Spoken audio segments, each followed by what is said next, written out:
Bismillahirrahmanirrahim. Assalamualaikum warahmatullahi wabarakatuh. Waalaikumsalam warahmatullahi wabarakatuh. Selamat pagi, salam sejahtera untuk kita semuanya. Kita ketemu lagi ya di pertemuan yang ke-12 ini karena minggu kemarin kita sudah off Zoom. Jadi di pertemuan hari ini mumpung ada kesempatan gantian kita on Zoom. Nah, di pertemuan ke-12 ini kita masih akan melanjutkan materi kita.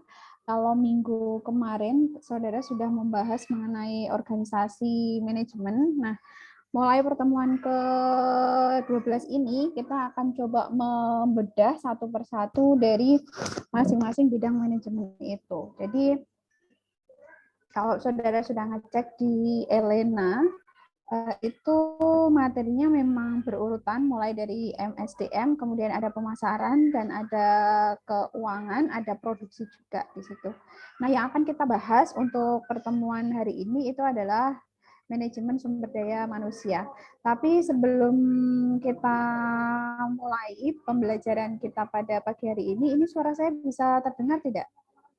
Terdengar, Bu. Oke. Nanti mohon maaf kalau ada gangguan karena ini di depan rumah itu ramai banget. Jadi ada TK dan pas lagi istirahat, jadi agak ramai. Oke. Sebelum kita mulai perkuliahan kita pada pagi hari ini, marilah kita berdoa terlebih dahulu agar selama proses pembelajaran nanti berjalan lancar dan materi yang nanti akan saya sampaikan, materi yang nanti akan kita diskusikan itu bisa saudara pahami secara menyeluruh. Berdoa sesuai dengan kepercayaan masing-masing, berdoa dipersilahkan.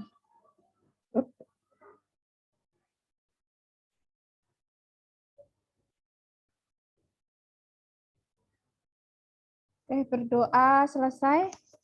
Oke, ini tuh saya sambil nge-zoom acara yang lain. Dari ada acara webinar, tapi semoga ini bisa fokus. Oke, saya izin share screen dulu ya.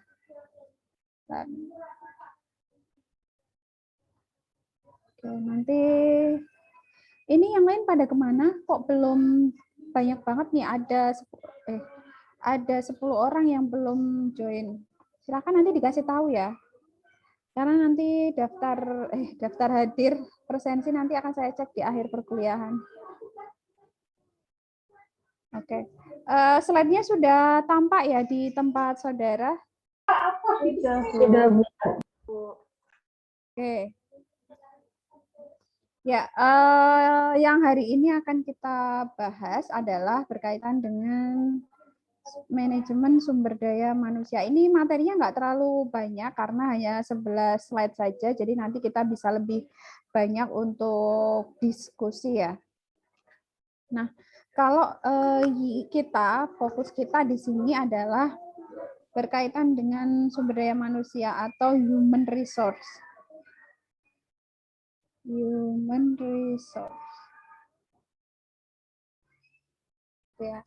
Jadi manajemen sumber daya manusia itu menjadi salah satu bidang manajemen yang nanti ada di perusahaan.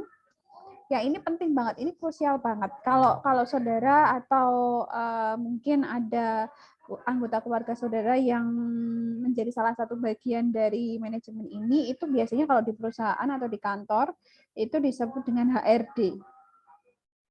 Itu disebut dengan HRD. Itu istilah, kalau sekarang itu istilahnya HRD. Jadi Human Resources Development.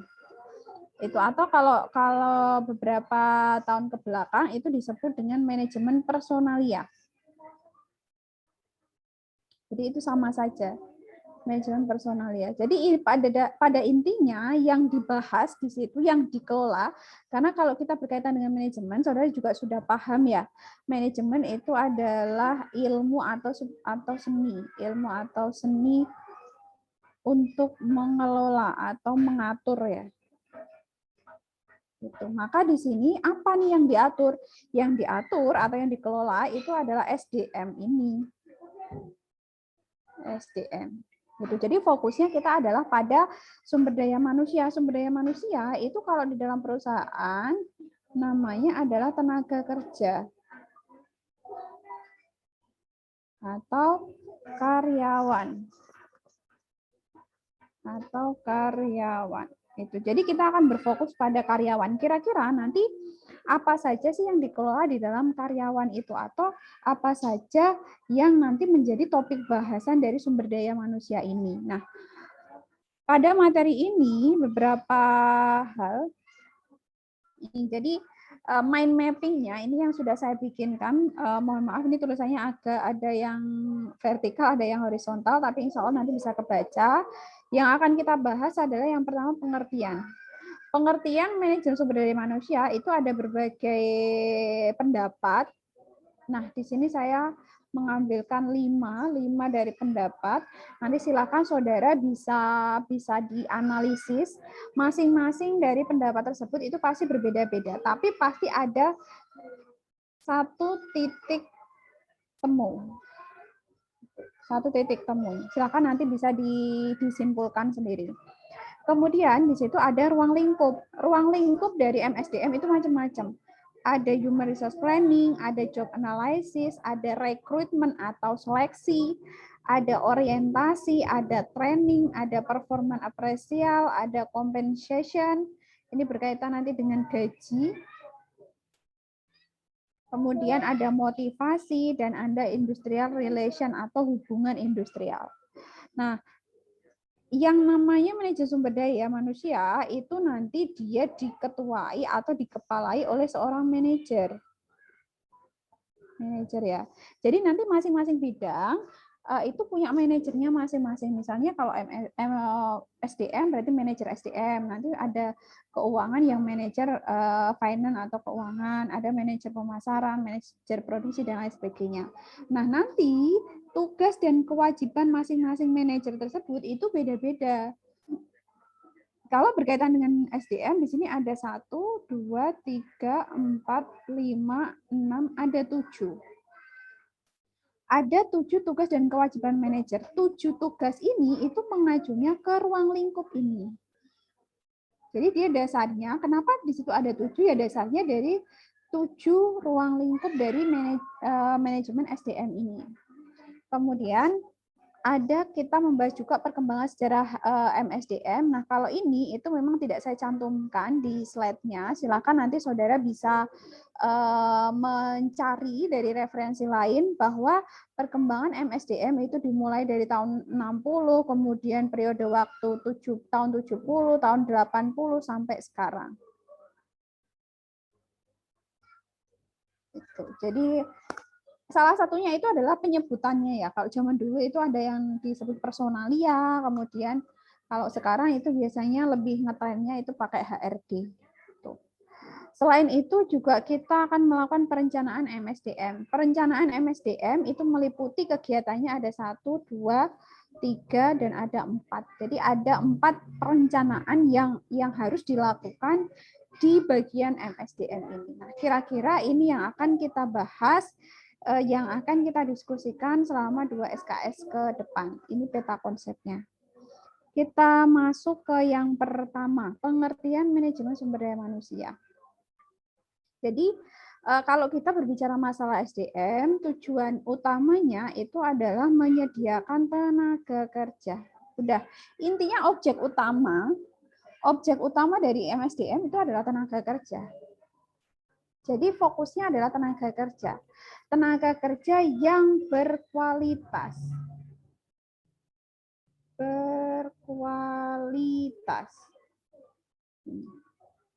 Tentunya yang berkualitas di situ adalah yang handal dan profesional.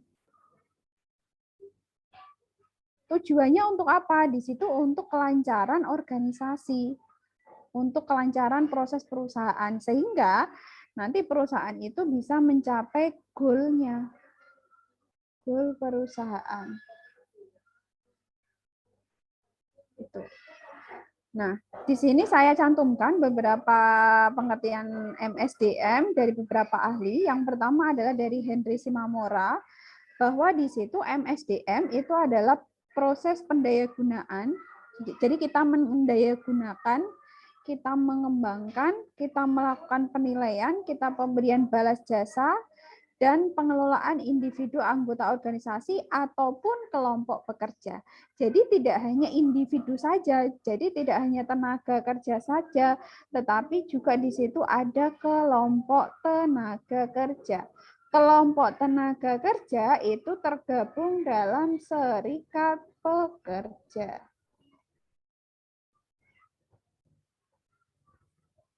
Nah, itu definisi dari Henry Shimamura. Kemudian yang kedua ada definisi dari Anwar Prabhu. Kalau Anwar Prabhu itu dia memfokuskan MSDM itu sebagai suatu proses di sini fungsi manajemen lengkap. Fungsi manajemen saudara masih ingat ya, kalau di pengantar manajemen kan juga ada tuh pengantar manajemen. Di situ fungsi manajemen apa? Ada fungsi perencanaan, ada pengorganisasian, ada pelaksanaan atau actuating, dan ada controlling. Itu kalau pendapatnya Anwar Prabhu. Jadi semua fungsi manajemen itu masuk ke dalam definisi yang dikemukakan oleh Anwar Prabhu. Nganterin abang aku pulang. Ini siapa, Rizka? Nganterin abang aku pulang, Ki. Oh ya, Rizka. Rizka mana tuh, Rizka? Oke, itu ya. Saya kira Rizka mau tanya. Oke. Itu. Nah, kalau di definisinya dari Prabu, ini semua fungsi manajemen itu masuk dia. Fungsi manajemen itu masuk terhadap apa? Terhadap pengadaan, ada pengembangan, ada pemberian balas jasa, integrasi, pemeliharaan, dan semuanya. Di sini fokusnya pada tenaga kerja. Gitu. Jadi sama di sini ada pengembangan. Pengembangan juga ada tadi di definisi yang dikemukakan Henry juga ada. Gitu. Balas jasa itu sudah pasti ya. Karena tenaga kerja itu sudah melaksanakan kewajibannya, maka hak yang harus dia terima, yang harus diberikan oleh perusahaan itu adalah dalam bentuk pemberian gaji, yaitu balas jasa ini tadi. Nah, itu kalau definisi dari Anwar Prabhu. Kalau definisi dari Handoko, nah ini biasanya yang terkenal sekali, Hani Handoko. Hani Handoko itu salah satu pakar manajemen, terkenal banget. Mungkin saudara punya salah satu bukunya ya, bukunya Hani Handoko, itu dosen UGM, karena fokus beliau itu adalah di manajemen, bahwa MSDM di situ adalah suatu proses penarikan, ada penarikan atau rekrutmen ya. Rekrutmen. Kemudian ada seleksi, ada pengembangan, ada pemeliharaan, dan penggunaan sumber daya manusia untuk mencapai titik tujuan individu maupun tujuan organisasi. Kalau tujuan individu itu adalah tujuan dari tenaga kerja itu sendiri. Kalau tujuan organisasi berarti tujuan perusahaan. Bahwa yang namanya MSDM itu tidak hanya untuk kepentingan organisasi saja, tetapi MSDM itu juga untuk mencapai tujuan individu. Kayak gitu. Jadi contohnya kalau tenaga kerja yang jelas kalau dia bekerja kan sudah pasti dia harapannya tujuannya dia akan mendapatkan gaji.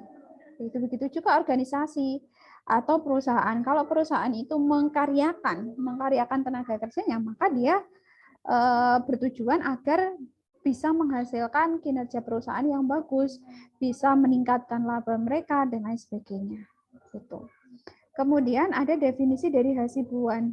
Kalau Hasibuan itu fokusnya dia dasarnya pada makna dari manajemen itu sendiri, bahwa yang namanya manajemen itu adalah sebuah ilmu dan seni untuk mengatur ya, seni atau ilmu untuk mengatur. Jadi yang diatur itu apa? Yang diatur adalah hubungan dan peranan tenaga kerja agar efektif dan efisien membantu terwujudnya tujuan perusahaan. Nah, ini. Jadi kalau Hasibuan itu memang basisnya pada makna dasar dari manajemen itu sendiri, kayak gitu. Jadi fokusnya memang di situ. Nah, silahkan nanti dari berbagai definisi ini saudara bisa menyimpulkan sendiri, karena kalau kesimpulan menyimpulkan itu kan antara satu orang dengan orang yang lain berbeda ya. Jadi mungkin antara kesimpulan saya dengan kesimpulan saudara itu nanti akan berbeda. Tetapi yang jelas titik benang merahnya di sini manajemen itu adalah mengelola. Kalau saya yang namanya manajemen atau MSDM itu adalah proses mengelola sumber daya manusia. Udah, intinya sih itu. Jadi kalau mengelola itu apa saja? Ya mengelola itu macam-macam. Mulai dari perencanaan, kemudian ada pengorganisasian, kemudian ada pelaksanaan, kemudian ada pengawasan. Nah, itu. Bahwa semuanya itu perlu untuk direncanakan, tidak hanya SDM saja. Misalkan produksi juga perlu direncanakan, pemasaran juga perlu diorganisasi, keuangan juga perlu yang namanya pelaksanaan, SDM, kemudian pemasaran, produksi, keuangan itu juga perlu yang namanya pengawasan. Begitu ya. Kemudian masuk ke ruang lingkup MSDM. Nah, kalau ruang lingkup MSDM itu yang pertama ada perencanaan SDM. Ini merupakan fungsi utama ya. Ini fungsi utama. Fungsi pertama manajemen itu pasti perencanaan. Jadi di dalam ruang lingkup MSDM kita perlu untuk merencanakan sumber daya manusia. Misalnya kita kebutuhannya tahun ini, misalkan tahun depan ya, tahun 2022 kita butuh tambahan pekerja sebanyak 10 orang. Nah, 10 orang itu akan ditempatkan di mana saja, itu juga harus direncanakan. Gitu ya.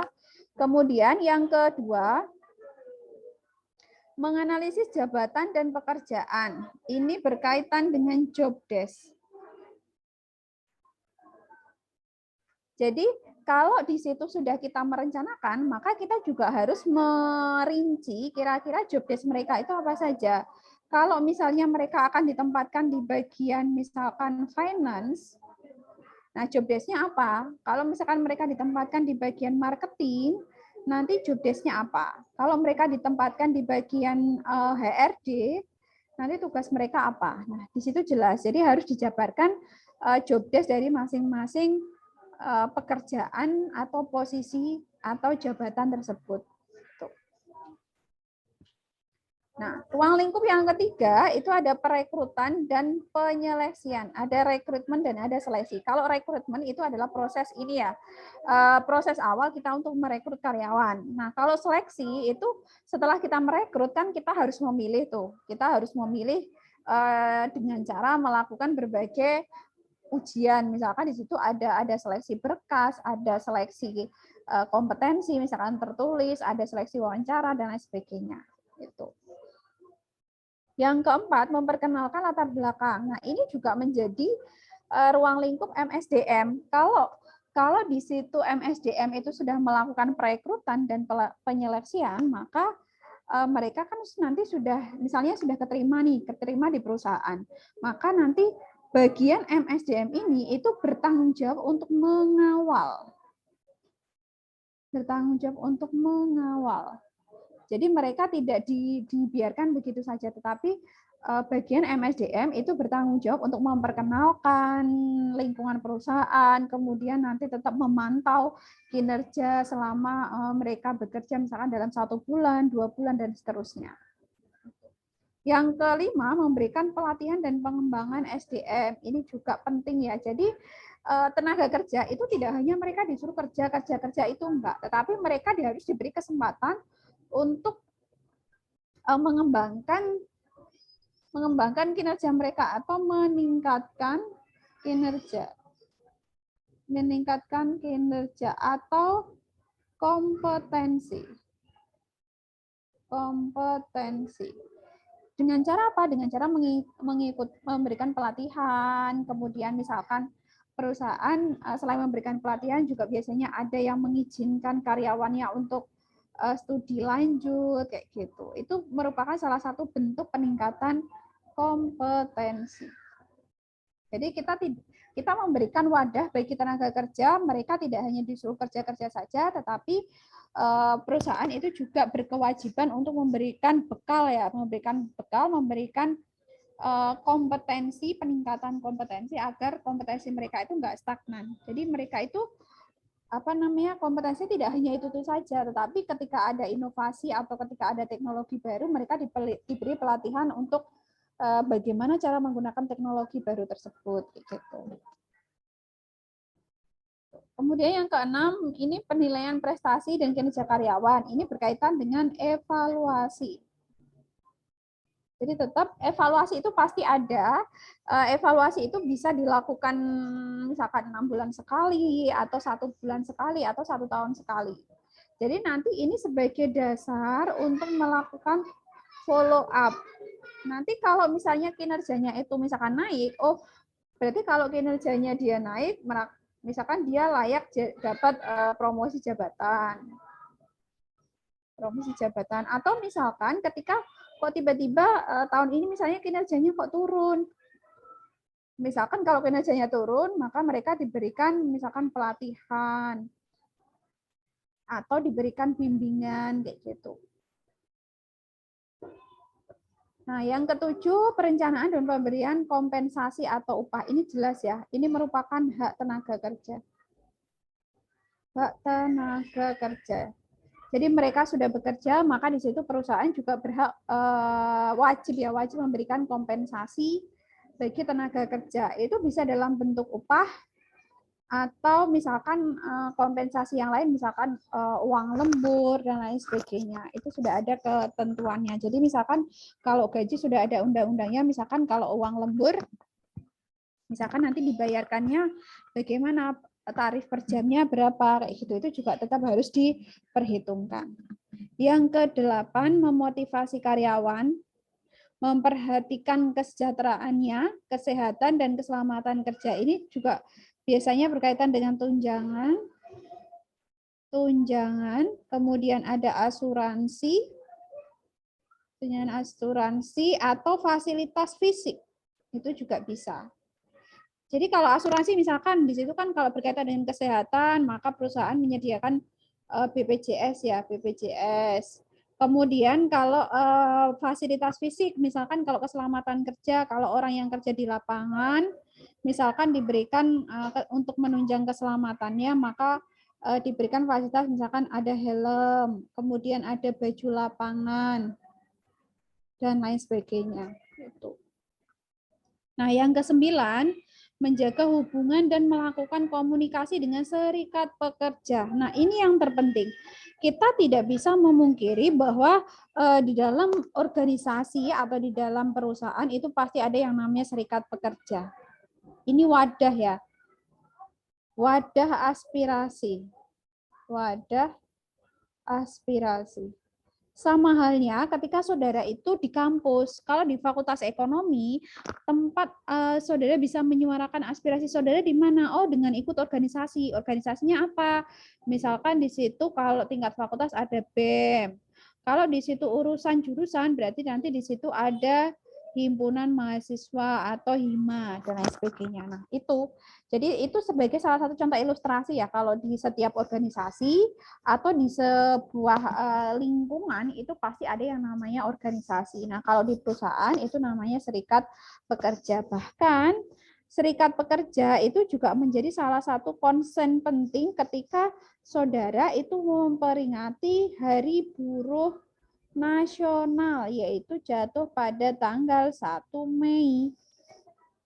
Bahkan setiap tahun itu selalu diperingati sebagai Hari Buruh Nasional.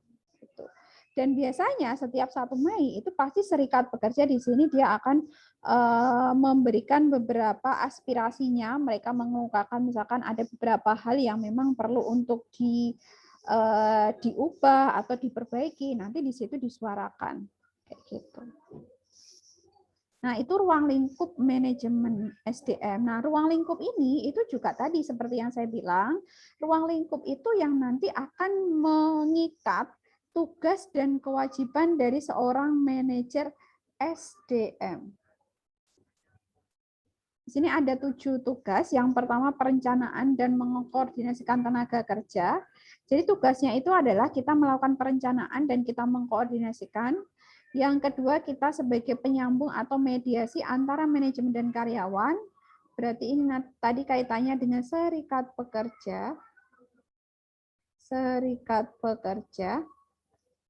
Yang ketiga, melayani dan memfasilitasi karyawan berkaitan dengan bidang pekerjaannya. Jadi kalau tadi misalkan ada penurunan kinerja, maka di situ manajer SDM itu harus memberikan misalkan di situ memberikan bimbingan, memberikan pelatihan dan lain sebagainya.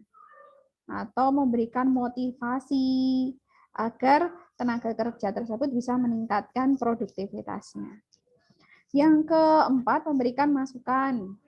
Memberikan masukan dalam membuat kebijakan yang berkaitan dengan tugasnya pada manajemen. Berarti ini kaitannya dengan hubungan antara manajer dengan pemilik perusahaan atau owner.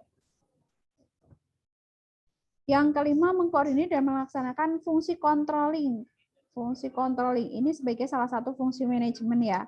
Jadi kalau manajer itu dia melaksanakan semua fungsi, mulai dari perencanaan, kemudian ada pengorganisasian, ada pelaksanaan, sampai kepada fungsi controlling ini.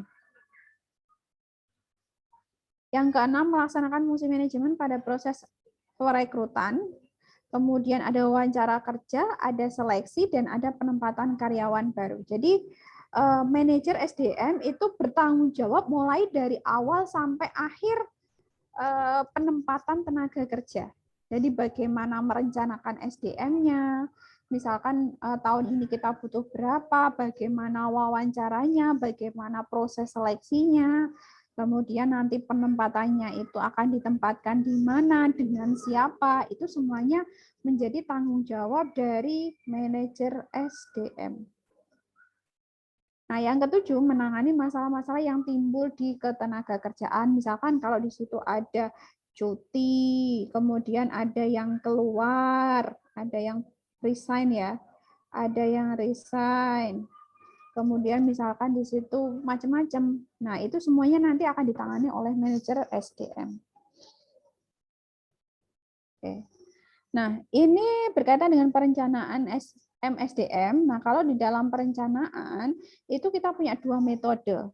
Yang pertama metode non-ilmiah dan metode ilmiah. Kalau non-ilmiah itu dasarnya pada pengalaman, hanya pengalaman, imajinasi atau perkiraan saja. Jadi berdasarkan pengalaman, kamu punya pengalaman atau tidak, kayak gitu. Hanya sebatas itu. Tapi kalau ilmiah itu ditunjang dengan data. Jadi ada data, ada informasi, dan ada peramalan. Jadi kita itu basisnya nggak asal. Oh, saya punya pengalaman, maka karena saya punya pengalaman, misalnya saya punya pengalaman di bidang keuangan, maka saya ditempatkan di bidang keuangan, itu enggak.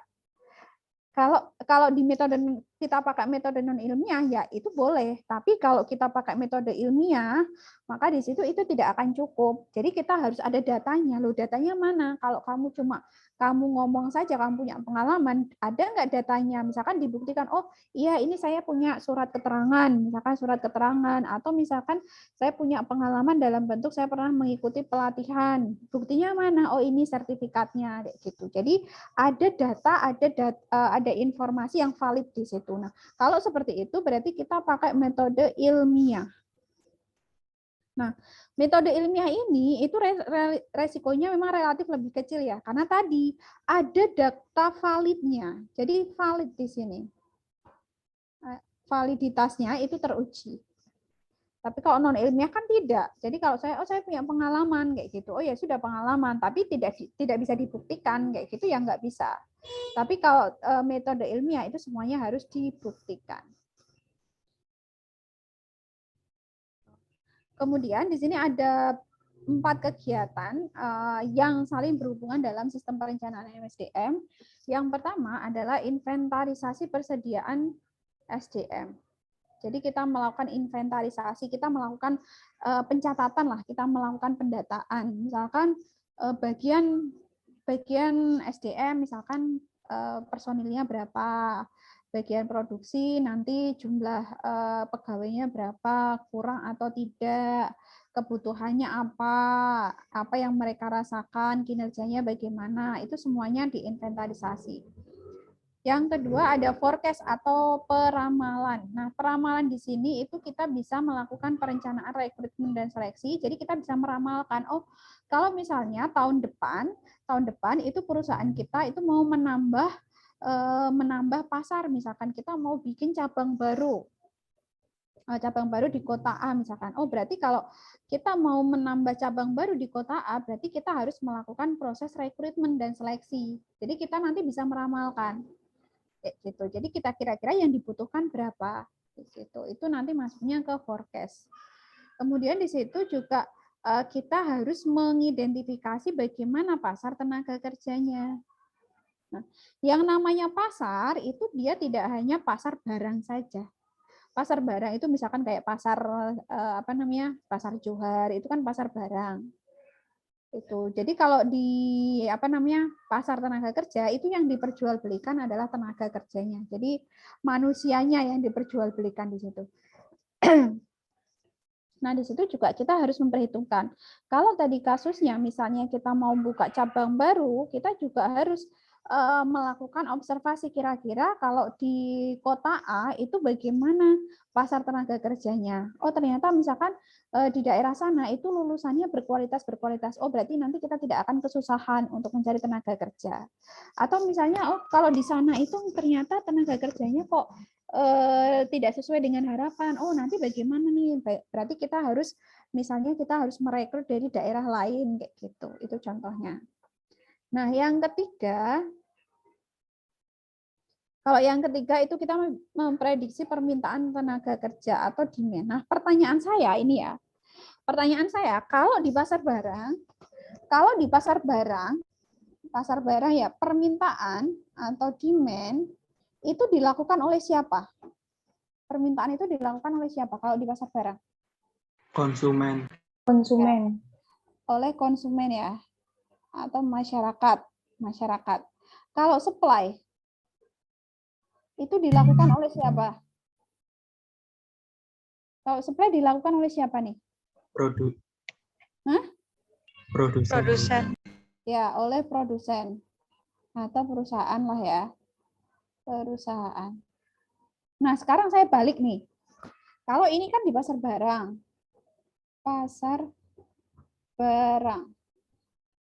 Nah, kalau di pasar tenaga kerja, demand itu dilakukan oleh siapa? Perusahaan. Ya, demand itu dilakukan oleh perusahaan. Kalau supply? Apa? Dari masyarakat. Ya, dari masyarakat. Oke, itu ya. Jadi jangan sampai kebalik. Kalau di pasar tenaga kerja, permintaan itu dilakukan oleh perusahaan.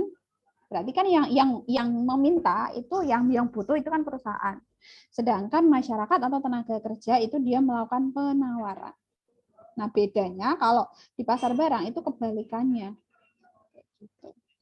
Nah, di sini kalau berkaitan dengan prediksi demand dari tenaga kerja, maka faktor-faktor yang mempengaruhi permintaan tenaga kerja, ini ya, faktor-faktor yang mempengaruhi permintaan tenaga kerja yang pertama adalah perubahan lingkungan eksternal.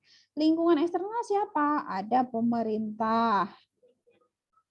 Kemudian ada pesaing. Itu kan merupakan lingkungan eksternal.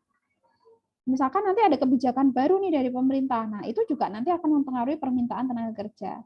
Kemudian dari pesaing juga. Misalkan pesaingnya, pesaing kok ternyata semakin banyak nih, maka di situ permintaan tenaga kerjanya juga akan semakin banyak. Kemudian perubahan kondisi organisasi, berarti ini berkaitan dengan lingkungan internal. Lingkungan internal siapa saja? Itu kan kemarin sudah saudara pahami ya, lingkungan internal itu ada dari karyawan itu sendiri, ada karyawan, ada owner, itu juga nanti akan mempengaruhi permintaan. Nanti kalau karyawannya banyak yang misalkan banyak yang resign, maka di situ kan permintaannya dia akan semakin naik gitu.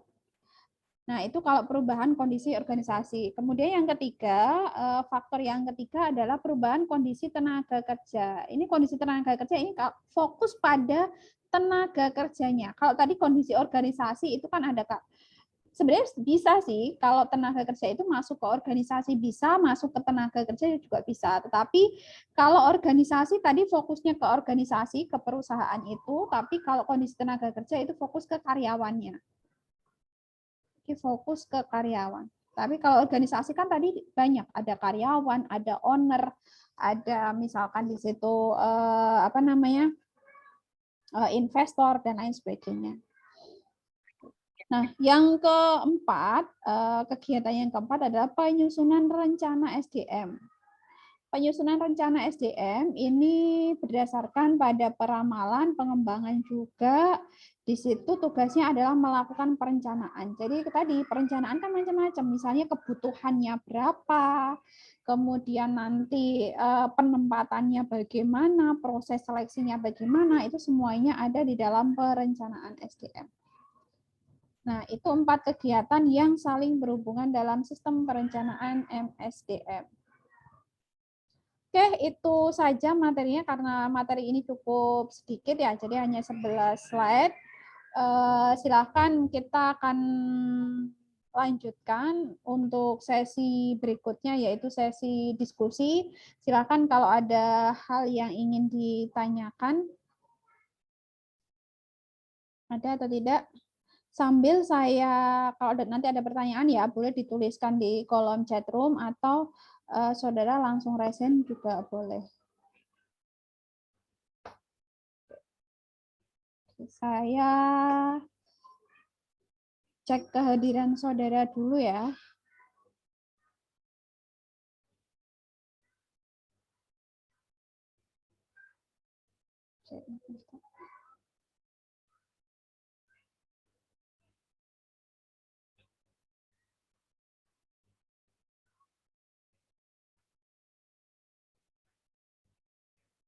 Ini yang lain pada kemana? Kok banyak yang nggak join sih? Ini jam ke 9. Oke. Pertemuan ke-12. Oke, Tia Yufada Agustin. Hadir, Bu. Oke, Salma Febtiara. Hadir, Bu.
Masa? Betul ini. Ya awang apa di kok minyak. Gorene.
Mohon maaf ya, sinyal saya hilang. Nggak tahu nih, wifi-nya IndiHome-nya tiba-tiba ngehang. Mati. Kayaknya selalu kelas ini kayaknya ya. Sebelumnya juga sama kayak gitu. Tadi saya kaget, padahal saya juga nge-zoom di apa namanya, di laptop sebelah, tapi juga kena juga. Tadi sampai bentar ya. Sebentar, saya share screen dulu. Untung nggak pada keluar.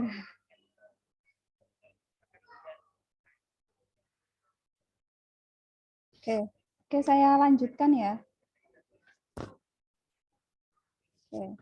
Tadi sampai mana? Halfa ada nggak? Hadir, Bu. Hadir. Bu, Fasliana hadir. Fasliana hadir. Oke, saya hapus dulu. Renalda tadi ngabarin aku katanya kendala jaringan Bu nggak bisa masuk lagi. Ini juga berarti nggak masuk ya. Join data di awal cuma itu. Tapi sekarang nggak ada nih. Renalda sekarang nggak ada. Iya Bu nggak bisa masuk lagi gitu loh. Jaringannya susah. Nah iya berarti ini saya dulu. Amalia. Hadir, Bu.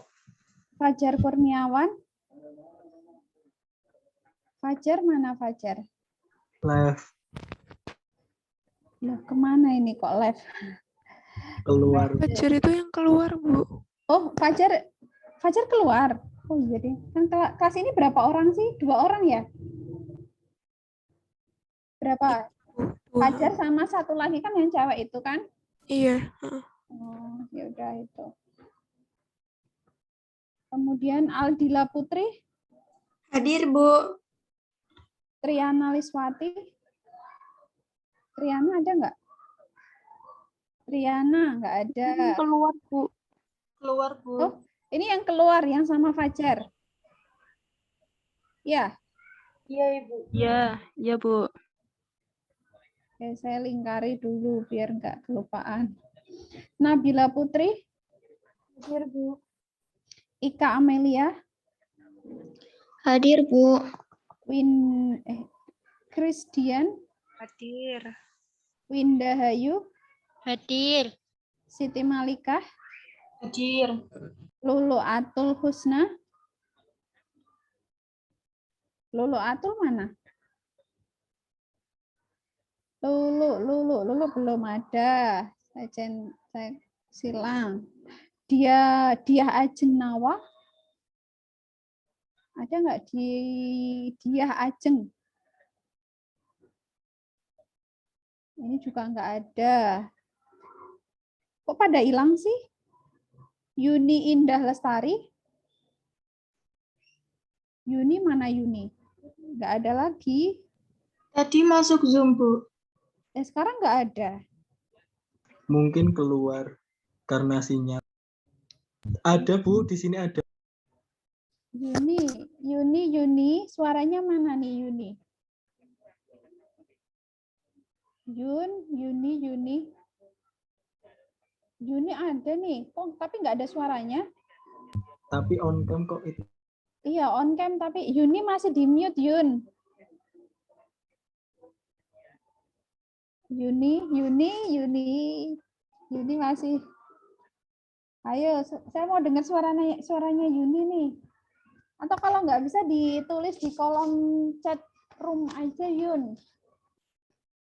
Yuni mana nih? Yuni. Nih, belum ada. Bentar.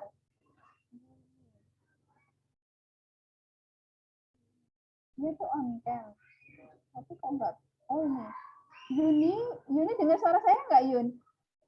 Dengar, Bu. Oh lah, ini udah nih orangnya. Yuni. Arum Fasya. Hadir.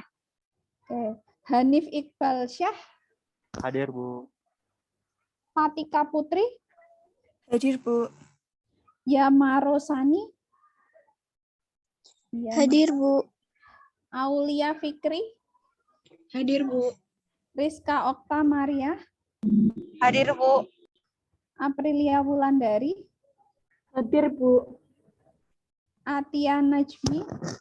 Hadir, Bu. Atia Najmi. Kemudian Safia. Hadir, Bu. Safia Rahmawati Tri. Hadir, Bu. Alfitroh Rohmadia Putra. Hadir, Bu. Ade Kamelia. Hadir, Bu. Rizky Wahyu. Hadir ya? Wahyu ada. Ananda Sarifatul. Hadir. Rafika. Hadir, Bu. Hani Yasinta. Hadir, Bu. Latifu Husna. Nah, nggak ada nih, hilang jangan-jangan.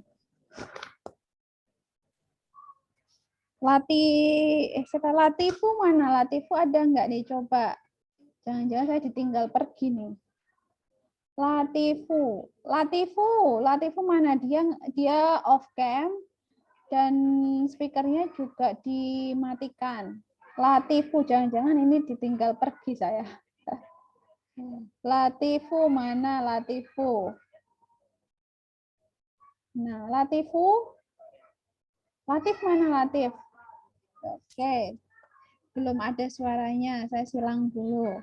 Niswatul Maghfirah. Hadir. Puspita Yuliana. Hadir, Bu. Oke. Ma'rufi Wanudia Hakiki. Hadir, Bu. Angela Marisi Audilia Amanda. Hadir, Bu. Sioci Hesti. Hadir, Bu. Oke. Siti Istiqomah. Hadir, Bu. Afrita Miranda. Hadir, Bu. Ahmad Hernanda. Ada, Bu. Oke. Umi Maghfirah. Hadir, Bu. Laila Zakiyatun Najmah. Hadir, Bu. Ervina Nursandi. Hadir, Bu. Reza Fahluzi. Hadir, Bu. Rendra Aji Ardana. Hadir, Bu. Cynthia Hayu. Hadir, Bu. Lahir Natasha Rindra. Hadir, Bu. Oke, Latifu sudah ada kah? Latifu Husna? Belum. Rifaatul? Belum ada. Renalda? Sinyal. Lulu mana Lulu? Lulu belum nih. Lulu Atul Husna. Wah, saya ditinggal nih. Perkuliahan saya ditinggal. Diah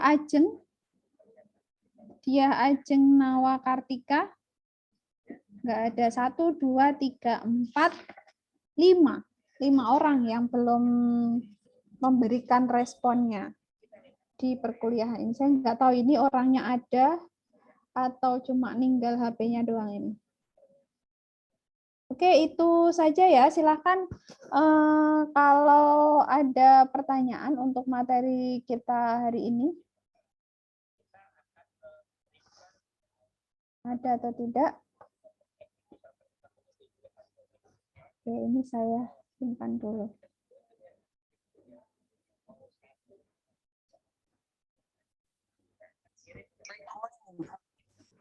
Oke, manajemen sumber daya manusia. Itu Lulu, Bu.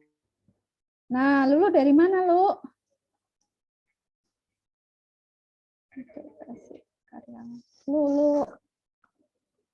Lulu dari mana, Lulu? Lulu masih di mute, Lu, suaranya.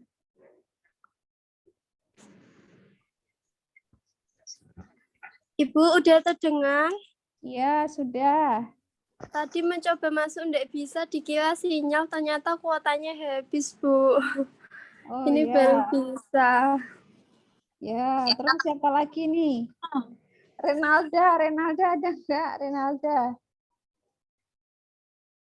Nggak bisa join katanya, Bu. Oke.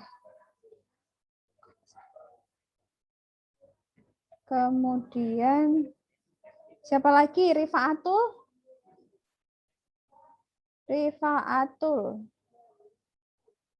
Rifaatul ada nggak? Nggak ada. Dia Ajeng Nawa Kartika. Dia mana dia? Nggak ada juga. Latif mana nih? Oke, nggak ada juga ya. Oke lah, kalau nggak ada yang penting ini di catatan saya sudah saya catat yang belum memberikan respon. Oke, ada pertanyaan kah? Atau ada hal yang perlu saudara klarifikasi? Tidak ada? Oke, kalau tidak ada, ini mulangnya sudah saya akhiri. Silakan saudara bisa segera validasi.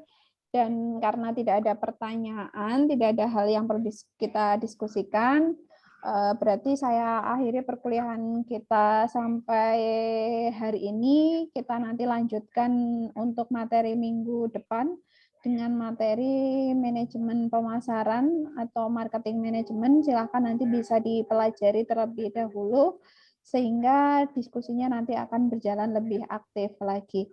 Oke, terima kasih. Wassalamualaikum warahmatullahi wabarakatuh. Waalaikumsalam warahmatullahi wabarakatuh.